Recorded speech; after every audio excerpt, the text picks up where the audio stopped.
Hey, friends. Welcome to the YouTube channel for the Renaissance English History Podcast. My name is Heather, and I have been podcasting on Tudor England since 2009. My show is 15 years old this year. It can almost drive. It's so cool. Anyway, this channel is where I put all of my episodes from all of my shows, as well as lots of extra content like this video right here. Today, we are doing another Tudor Portraits and Propaganda, exploring one of the most captivating masterpieces of the Elizabethan era, the Pelican Portrait of Queen Elizabeth I. This is a remarkable piece of art.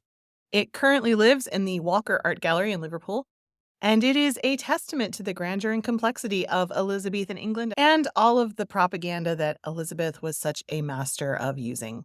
It's named for the distinctive pelican pendant that Elizabeth is wearing, symbolizing self-sacrifice and maternal care. This portrait is much more than a mere depiction. It is a mix of symbols and meanings that reflect the heart of Elizabeth's reign. This portrait was painted around 1575 by Nicholas Hilliard, who, of course, was a famous portrait painter in Elizabeth's court. He was born around 1547. He was not just an artist, but also a goldsmith by training, and his unique style blended the meticulous detail of a jeweler with the grandeur of Tudor court.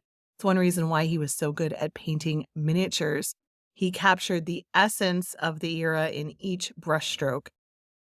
Even though he was renowned for his miniatures, he also excelled in larger portraits like this one, where his skill in portraying regal splendor and intricate symbolism truly shines. So this was a time when Elizabeth, who was around 42, was well established on her throne, like I said, 1575, yet she was still navigating some complexities of her reign. Of course, her reign was marked by religious and political challenges, with Elizabeth skillfully steering England through the tumultuous waters of the Protestant Reformation and maintaining a delicate balance of power in Europe. The creation of the Pelican Portrait during this period is particularly significant. It wasn't just a royal commission, it was a political statement, a testament to Elizabeth's resilience and her role as a benevolent, almost divine leader of her nation.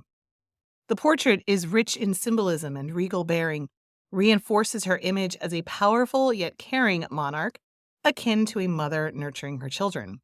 And of course, her children were the English people. It was originally in Charlton House in Wiltshire. The portrait was a part of the collection of the Earls of Suffolk, of course, a prominent noble family of the time. Its presence there speaks volumes about the prestige and reverence held for Elizabeth and her image. The journey of this masterpiece from the halls of Charlton House to its current home in the Walker Art Gallery in Liverpool mirrors the enduring legacy of Elizabeth's reign.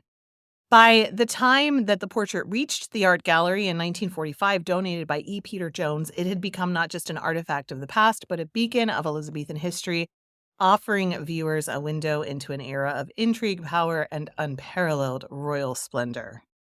Immersed in the Pelican Portrait is a labyrinth of symbols, each unfolding layers of Elizabeth's identity and the perceptions she inspired as a monarch. Central to this is the pelican pendant, an emblem laden with deep meaning. In Elizabethan symbolism, the pelican was revered for its maternal self-sacrifice, believed to feed its young with its own blood. This emblem resonates with the portrayal of Elizabeth as the selfless mother of the nation, nurturing and protecting her subjects with a similar devotion. Equally symbolic are the pearls that Elizabeth is wearing, shimmering with the glow of chastity. These pearls represented the Virgin Queen. In a time when a monarch's virtue was as significant as their lineage, these pearls were not just ornaments, but declarations of Elizabeth's purity and moral fortitude. This is right at the height of her affair with Dudley, when Robert Dudley was getting ready to woo her for that 2-week holiday at Kenilworth. And wearing these portraits, also alongside with the 2 cherries near her ear, reinforce her status as the Virgin Queen. She's saying, I'm not getting married. I'm not having an affair with Dudley. I'm not secretly married. None of that. I am the Virgin Queen, and I am the mother to the nation. The Tudor rose and the fleur-de-lis within the portrait carry their own weight in symbolism. The rose celebrates her dynasty, the unification of York and Lancaster, while the fleur-de-lis asserts her ancestral claim to the throne of France, a subtle nod to England's historical ambitions. Above everything, a fringed canopy subtly suggests a throne room, placing Elizabeth not just in a space of regal authority, but also within a realm of divine right and celestial mandate. These symbols collectively weave a narrative of power, purity, and providence, epitomizing the complex and multifaceted nature of Elizabeth's reign. Hilliard's style was characterized by intricate detail and a rich palette, and brought an almost ethereal quality to Elizabeth's portrayal. Unlike his renowned miniatures, which are marvels of precision, this larger canvas allowed Hilliard to lavish attention on a grander scale of opulence and symbolism. Hilliard's skill in balancing realism with symbolism sets the Pelican portrait apart from his miniatures. While the miniatures focus on intimate details and facial expressions, this portrait encapsulates the grandeur of Elizabeth's reign, her royal majesty, and the symbolic depth of her public image. In this, Hilliard transcends the boundaries of traditional portraiture, creating a piece that is as much a political statement as it is an artistic masterpiece. So the provenance of the painting starts with a story from the Howard family, which claimed that the portrait was a personal gift from Elizabeth herself. This narrative adds a romantic hue to the provenance, but there's a lack of concrete evidence that lends an air of mystery to its origins. By 1945, like I said, it was donated to the Walker Art Gallery in Liverpool. It had been in the possession of the Earls of Suffolk, a lineage steeped in nobility and close to the Tudor court. So there we have it. The Pelican portrait is not just a visual feast, it's a historical document that played a pivotal role in shaping the public image of Elizabeth.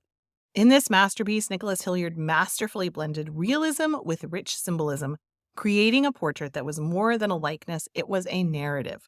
This portrait encapsulated Elizabeth's persona as the Virgin Queen, a wise ruler, and a maternal figure to her nation, embedding these roles in the public consciousness. Hilliard's work, especially this portrait, mirrors the Elizabethan era's complexities, its intrigue, its opulence, and its political subtleties. So if you are anywhere near Liverpool and can go check it out, I would love to know what you think about seeing it in person. If you have any photos to share, I would love that. And also, just what do you think about this portrait and Elizabethan propaganda in general? I have a whole bunch of other videos, Tudor portraits and propaganda, for you to check out. I will put a link to the playlist there. So thank you so much for watching, my friends. If you made it to the end of this video and you're still here with me, I sure hope I earned your subscription to my channel and a press of that like button. It feeds the algorithm and helps me reach even more Tudor history lovers just like you. Thank you so much. Remember, you are deeply and truly loved. I am so glad you are here. I'm so glad I share the planet with you. And stay well, and don't forget to drink your water. All right, my friends, I will be back very soon. Bye-bye.